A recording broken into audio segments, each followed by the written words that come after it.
malgrat que Picasso es va instal·lar a França l'any 1904, la seva relació amb Catalunya va continuar de forma regular, bàsicament a través dels amics i sobretot per les estades que va realitzar de forma puntual fins l'any 1934, en què es va produir la darrera estada de Picasso a Catalunya. Ell va continuar mantenint relacions molt estretes amb amics seus, amb el seu secretari personal, el Jaume Sabartés, i en tot moment va ajudar a tothom que venia de Catalunya.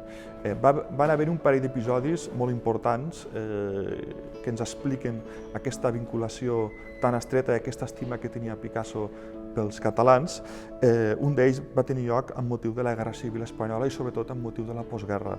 Durant la Guerra Civil va ajudar econòmicament al govern democràtic de la República i posteriorment, durant la postguerra, va ajudar a molts refugiats catalans a sortir dels camps de refugiats del sud de França.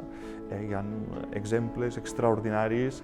Els propis refugiats van explicar com Picasso va, d'alguna manera, fer de mitjancer amb el govern per treure'ls dels camps de refugiats, d'Argelers, per exemple, casos com Sebastià Gasch, Viladomat, Joan Oliver, tots aquests són intel·lectuals catalans que van ser d'alguna manera salvats dels camps de refugiats per Picasso. I no només els treia dels camps de refugiats, sinó que després els donava diners perquè poguessin d'alguna manera reprendre la seva vida amb normalitat. Aquest és un dels episodis més emotius de la relació de Picasso amb Catalunya i els testimonis són molt abundants.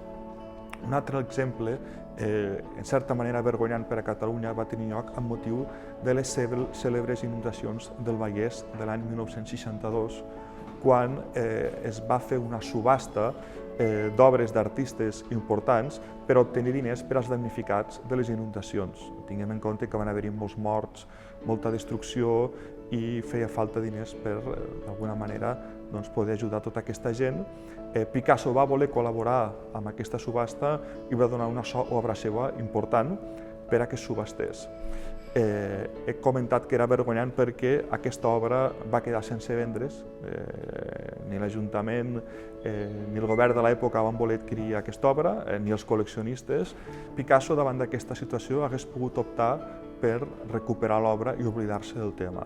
Però la seva dimensió ètica anava molt més enllà i ell va fer un gest absolutament extraordinari que va consistir en trucar directament i comprar l'obra que ell mateix havia donat per un preu aproximat de gairebé 3 milions de pessetes de l'època, estem parlant de l'any 1962, eren molts diners, per tant va tenir aquest gest de que en lloc de sentir-se ferit en el seu orgull, va decidir comprar aquella obra i que els diners anessin als damnificats de les inundacions del Vallès.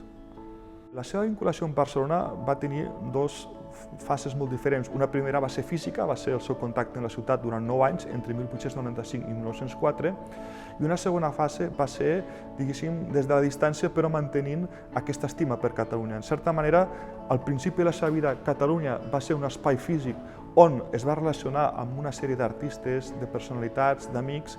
Ell es va formar com a artista a Barcelona perquè va arribar només amb 13 anys i, a més, va rebre d'alguna manera molt ajut de part d'artistes catalans. Per exemple, Ricard Canals li va ensenyar a gravar, d'altres artistes li van aportar moltes coses des del punt de vista personal, des del punt de vista artístic, etc. I tot aquest agraïment que ell tenia per a Catalunya el va anar transmetent posteriorment amb els anys.